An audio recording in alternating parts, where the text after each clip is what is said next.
عندي قطعة لحمة جبتها قطعتها مكعبات زي ما انتوا شايفين، ولا هي كبيرة ولا هي صغيرة، قطع كده وسط. بقطع القطعة بتاعتي كده كلها نفس زي ما انتوا شايفين كده. وبجيب عندي بطاطس حوالي نص كيلو، كيلو الا ربع، وبقطعها برضو اي تقطيعة اللي تحبوها، مكعبات، اي تقطيعة عشوائية.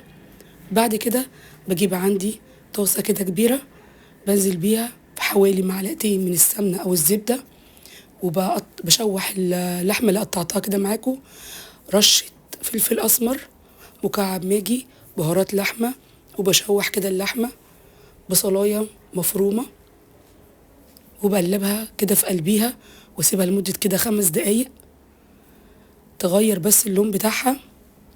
بنزل بفص توم مفروم وقرن فلفل أحمر، بسيبها كده لمدة ربع ساعة. هتلاقوها عملت مية كده يعني. بنزل عليها ب2 طماطم صغيرين كده مكعبات، عليها بطاطس متحمرة مكعبات، معلقة كبيرة من الصلصة.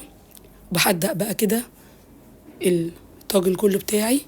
بكون محضرة طاجن بنزل بيه بالوصفة بتاعتي كده كلها، بدخلها الفرن درجة حرارة 220 ساعة الا ربع، تطلع بالشكل القمر ده.